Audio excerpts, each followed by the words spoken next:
What's up, Internet world? Matthew. There's another perfectly picturesque autumn day at the end of November here on Long Island. I am standing in the historic and beautiful Cold Spring Harbor. Got Connecticut right there. Got some gorgeous fall foliage and another vlog for you all.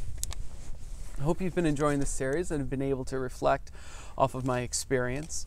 This has been my way of quantifying all the things that have been helping me experience more joy and gratitude in life, and I'm hoping you can get the same benefit. I mean, I'm in a depressive slump right now, but at my core, I am still going strong. I'm still feeling joy at the deepest parts. I'm a little angsty right now, got a bit of an anxiety going on, but I'm still going. I'm still enjoying life. And as I've said before, it's come out of some ironic situations, mentally and emotionally, going into that darkness and facing that void.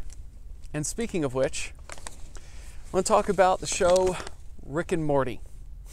It's an adult cartoon on Adult Swim, and it's known for its vulgar humor and its deep philosophical themes. It follows the adventures of a genius scientist named Rick Sanchez, who goes to outer space and alternate realities with his naive grandson Morty. Sometimes other members of the family, like Rick's daughter Beth, her loser husband Jerry, or their oldest daughter Summer.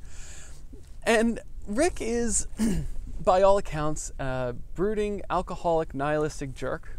He only cares about himself, places very little value on sentimental attachments, and yet there are times in the show where he displays the greatest emotional acuity and savors the simple things in life with the very same family members that he swears have exhausted him. Against such a dynamic backdrop of storytelling, the show's creators shine a light on such subjects as free will, consciousness, what it means to be human, and existence. When it comes to existence, the show makes a very profound and distinct point. The universe is really big. It's infinite. And yet it is only one of an infinite number of possible universes. Existence itself is as beyond our feeble human comprehension as the sun would be to the men who remained in the depths of Plato's hypothetical cave. Our opinions, ideas, wants, desires, and judgments mean exactly nothing to the big cosmic gears that ceaselessly turn whether we choose to acknowledge them or not. Just as no papal decree could actually put the earth at the center of the universe, no amount of whining or complaining can make the world around you a calmer, safer, saner place.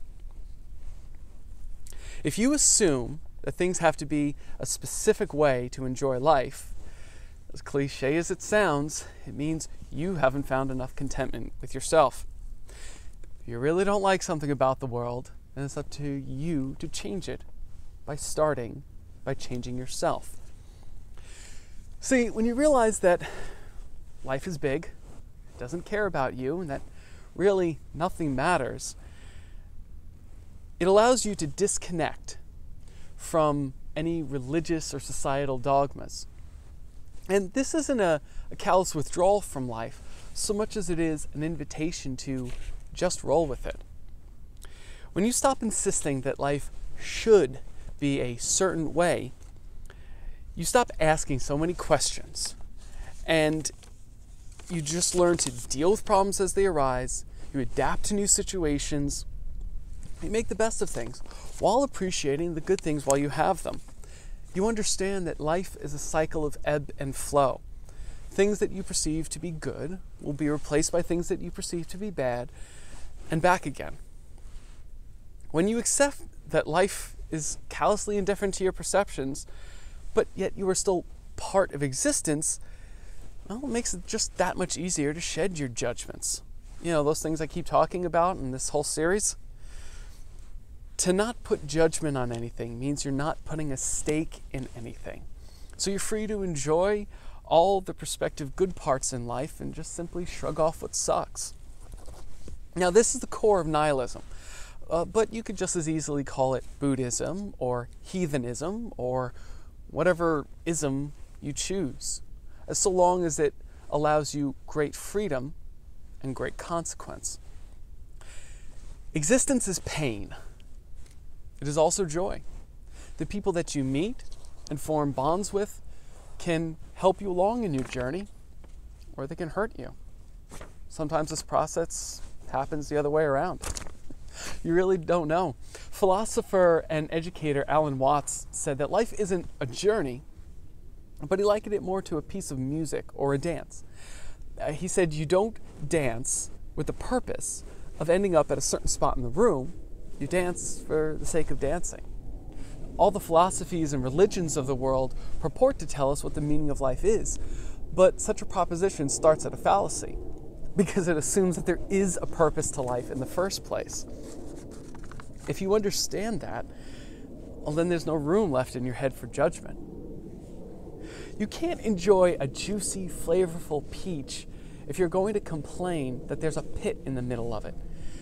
Similarly, if you focus on what you don't like in life, you'll miss out on all the great stuff that you could be enjoying. From my own perspective, well, let's just say this alcoholic learned the hard way. Fortunately for me, though, I figured it all out before I lost absolutely everything in my life. So take it from me.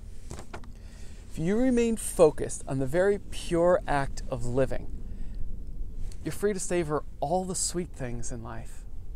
Just toss the pits with a simple shrug.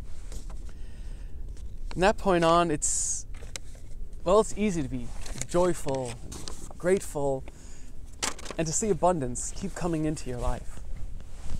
That's the point I keep trying to make. I know I've been repeating myself a little bit, but next few vlogs should be going a little bit deeper into exactly how all this works.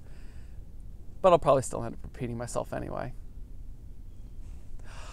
I hope you've been able to enjoy and reflect off of my experience and enjoy the words that I've had. I want to thank you for tuning in. If you liked or hated what you heard here, please comment, share, and subscribe.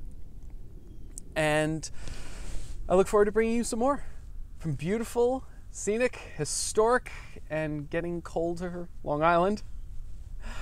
I want to wish you all peace, love, and protein pancakes. Talk to everybody soon.